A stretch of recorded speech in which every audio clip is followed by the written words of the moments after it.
Shalom warga kerajaan, kita jumpa lagi dan di bulan Agustus ini tema sepanjang bulan ini membahas tentang mengasihi satu dengan yang lain, love one another, dan dikutip ayatnya dalam Yohanes pasal 13 ayat yang ke-34. Di sana dikatakan firman Tuhan, aku memberikan perintah baru kepada kamu, yaitu supaya kamu saling mengasihi.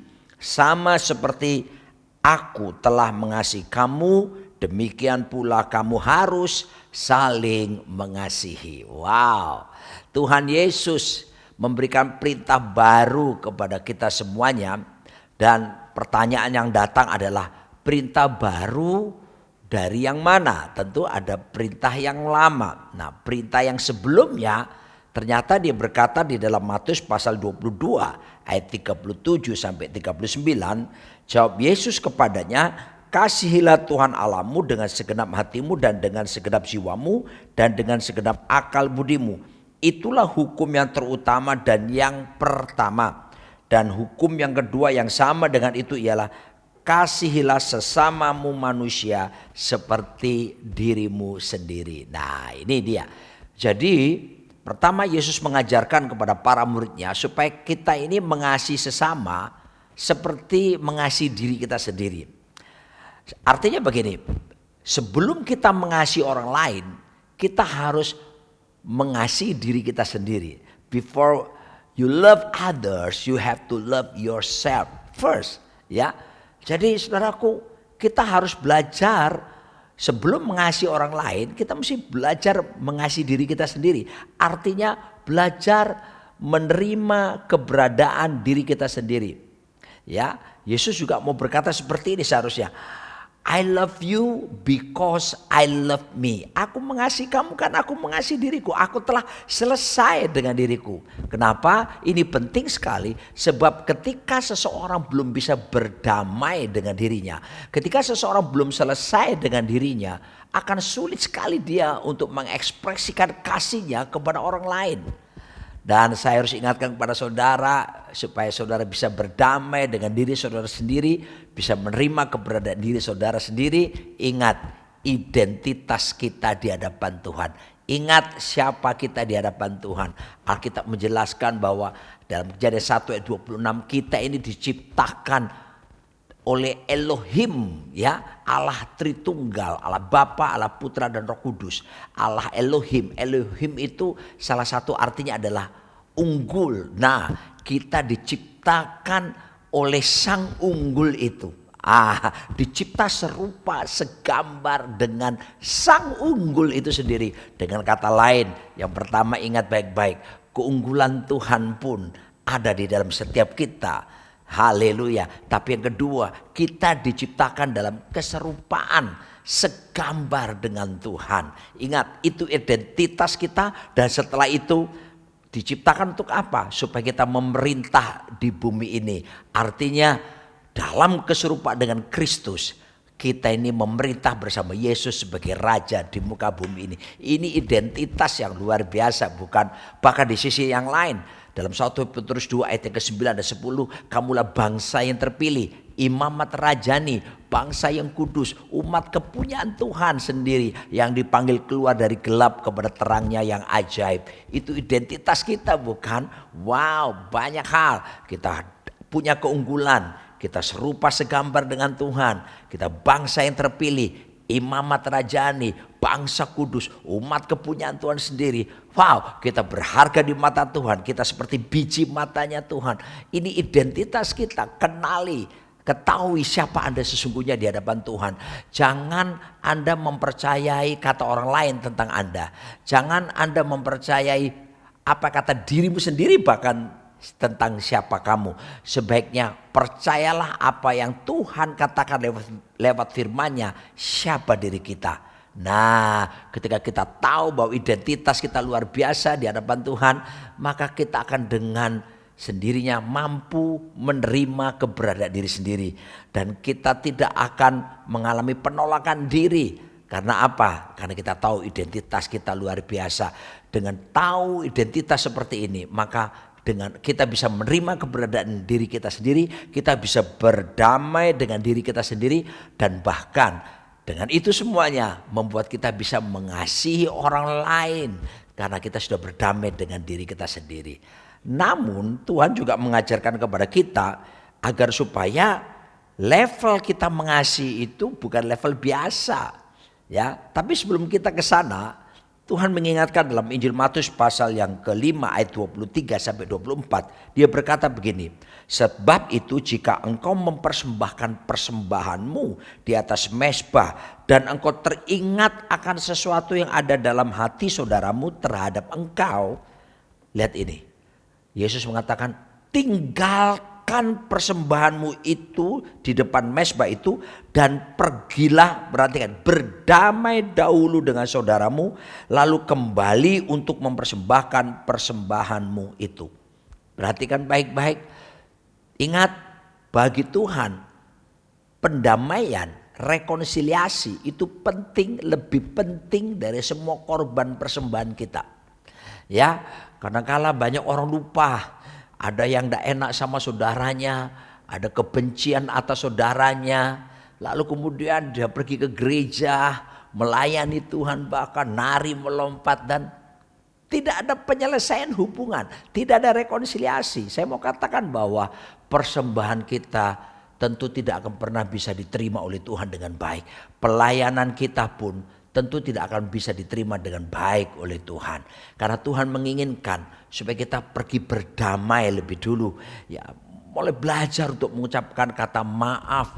Akui saudaraku, kalau kita punya kelemahan, kita upayakan rekonsiliasi, pendamaian dengan saudara kita. Dan kalaupun dia bersedia, puji Tuhan. Kalaupun dia tidak bersedia, ya sudah. Yang penting kita sudah mengambil langkah untuk berdamai. Dan kita bisa mengekspresikan kasih Allah di dalam hidup setiap kita. Mungkin beberapa kita bertanya, apakah mungkin kita bisa mengasihi seperti ini? Jangan khawatir, Tuhan itu kalau berfirman, dia sudah menyediakan kemampuan supaya kita bisa melakukan firman Tuhan dalam kehidupannya. Efesus 6 ayat 24 menjamin ada dua modal supaya kita bisa mengasihi sesama. Yang pertama ada kasih karunia. Apa itu? Karis. Karis itu kemampuan Tuhan yang diberikan kepada kita supaya kita bisa taat melakukan firman Tuhan. Yang kedua ada kasih yang tidak dapat dibinasakan. Yaitu apa? Kasih agape, kasih tanpa syarat, kasih tanpa alasan. Ketika kita bertobat menerima Yesus sebagai Tuhan dan Juru Selamat, dan kita minta ampun segala dosa kesalahan kita, dan dosa kesalahan kita pasti disucikan. Kita mengalami peristiwa yang disebut penebusan, dan penebusan ini luar biasa. Tuhan bukan cuma kita ditebus menyucikan, tapi Tuhan membawa kita kembali kepada tujuan awal kenapa kita dicipta, yaitu keserupaan dengan Kristus. Dan penebusan ini pula Tuhan memberikan kasih agape kepada kita, sehingga kasih agape itu sudah berlaku dalam diri kita. Kasih karunia itu pun sudah ada di dalam diri kita. Cara kerjanya bukan lagi outside in, tapi sekarang cara kerjanya adalah inside out, dari dalam keluar. Saatnya kita memanifestasikan, mengekspresikan, mempraktekkan kasih agape dan kasih karunia itu kepada sesama kita. Ya, tidak ada alasan untuk tidak bisa melakukannya. Lalu kemudian apa yang terjadi setelah itu? Firman Tuhan datang dalam 1 Yohanes 4 ayat ke-7 sampai 8. Saudara-saudaraku yang kekasih, marilah kita saling mengasihi, sebab kasih itu berasal dari Allah, dan setiap orang yang mengasihi lahir dari Allah. Nah, ini luar biasa bukan? Karena memang sudah di dalam diri kita sudah ada kasih agape, ada kasih karunia, dan kita hidup tinggal mengekspresikan kerajaan Allah dalam diri kita. Sebab di mana ada kerajaan Allah, di situ ada kehendak Allah. Di mana ada kehendak Allah, di situ pula ada kerajaan Allah. Kehendak Allah menginginkan kita mengasihi sesama kita. Mari kita ekspresikan itu, nyatakan keluar itu kepada dunia. Dan Alkitab berkata seperti ini, mereka yang lahir dari Allah dan mengenal Allah. Barang siapa tidak mengasihi, ia tidak mengenal Allah. Sebab Allah adalah kasih. Kasih adalah satu pribadi. Kasih bukan sesuatu. Allah itu sendiri adalah kasih. Dan Allah yang kita sembah dalam Kristus Yesus sudah berdiam di dalam diri kita.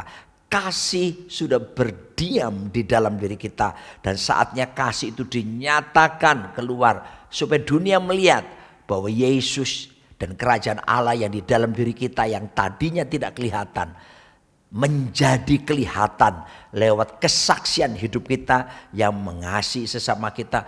Bahkan kita bisa mengasihi orang-orang yang membenci kita, orang-orang yang disebut musuh, yang tidak menyukai kita. Bahkan kita bisa mengambil tindakan memberkati mereka, mendoakan mereka. Bukan dengan kekuatan kita sendiri, tapi dari kasih agape dan kasih karunia yang telah diberikan kepada setiap kita.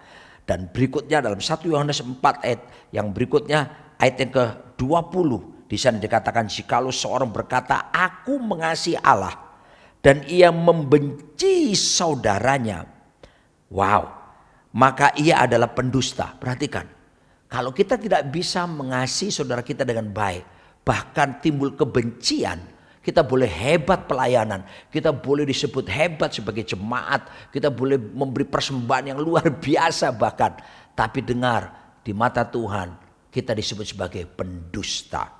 Kenapa? Ini dia alasannya. Karena barang siapa tidak mengasihi saudaranya yang dilihatnya, tidak mungkin mengasihi Allah yang dilihatnya.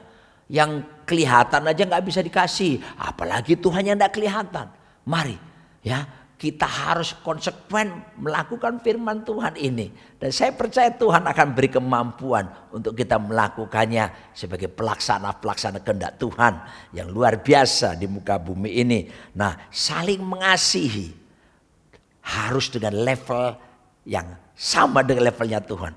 Ingat, Tuhan kasih perintah baru tadi. Jadi bukan sekedar perasaan, karena mengasihi itu bukan main perasaan sayang atau apapun. Mengasihi itu sebuah keputusan. Mengasihi itu kita memanifestasikan kasih agape, kasih tanpa syarat, kasih tanpa alasan, dan kasih karunia Tuhan itu untuk kita ekspresikan, bagikan kepada sesama kita manusia. Dan kalau kita melakukannya, Alkitab memberikan hal yang luar biasa. Karena levelnya bukan level biasa lagi. Kita harus meningkat pada levelnya Tuhan itu sendiri. Di mana bagaimana Tuhan mau mengampuni kita, mau mengasihi kita dengan levelnya Dia. Hal yang sama, Tuhan menginginkan supaya kita bisa mengasihi sesama kita, mengasihi saudara kita dengan levelnya Tuhan mengasihi kita. Kasih yang sama kita nyatakan kepada sesama, kita nyatakan kepada saudara-saudara kita. Nah, sekarang kita tiba pada penghujungnya. Berkat apa yang bisa kita terima kalau kita melakukan firman ini? Kita melakukan kehendak Allah ini. Berkat itu dalam Mazmur 133 berkata, nyanyian siarah Daud, sungguh alangkah baiknya dan indahnya apabila saudara-saudara diam bersama dengan rukun. Seperti minyak yang baik di atas kepala, meleleh ke janggut, yang meleleh ke janggut Harun dan ke leher jubahnya. Seperti embun gunung Hermon yang turun ke atas gunung-gunung Sion. Sebab kesanalah Tuhan memerintahkan berkat kehidupan untuk selama-lamanya. Kabar baik yang pertama, kalau kita mengekspresikan kasih kepada saudara dan sesama kita, maka pertama berkat Tuhan dicurahkan dalam hidup setiap kita. Justru kita bukan mengejar berkat, tapi kita akan dikejar oleh berkat karena kita melaksanakan kehendak Tuhan dalam hidup setiap kita. Yang kedua, ada pengurapan yang dicurahkan untuk melayani Tuhan dan melayani sesama. Tahukah, urapan bukan supaya sekedar kita kerenyeng-kerenyeng merasakan sensasi hadirat Tuhan, tapi urapan diberikan justru memberikan kita kesanggupan untuk menunaikan tugas-tugas baru daripada Tuhan. Haleluya. Yang ketiga, kita diberikan kehidupan untuk selama-lamanya. Wow, bukan kehidupan biasa, tapi bagaimana kita menikmati apa yang disebut dengan Zoe, kehidupannya Tuhan itu dinyatakan. Wow, pasti penuh damai sejahtera, penuh sukacita, ada kuasa yang bekerja dalam diri kita. Kita tidak menjadi sama lagi. Dan berikutnya, ketika Yesus mengajarkan kita mengasihi sesama, dunia akan tahu bahwa kita semua adalah murid-murid Tuhan. Artinya hidup kita menjadi teladan bagi banyak orang. Dan mereka bisa melihat Yesus serta kerajaan Allah nyata di dalam kehidupan setiap kita. Amin. Mari kita berdoa. Tolonglah kami ya Tuhan, sebagai gerejamu, umatmu, warga kerajaan Allah. Untuk kami oleh kasih karuniamu dan kasih agapemu mempraktekannya, melaksanakan kehendak-Mu ini. Biarlah dunia melihat bahwasanya kami murid-murid-Mu. Dan kami tidak ada kepahitan, tapi ada damai sejahtera Allah yang melampaui segala akal, memelihara hati dan pikiran kami. Berkati seluruh jemaat-Mu, dan biarlah Engkau melihat mereka melaksanakan kehendak-Mu. Hidup mereka berbuah lebat, bahkan tinggal tetap. Dalam nama Raja di atas segala raja, Tuhan kami Yesus Kristus. Amin.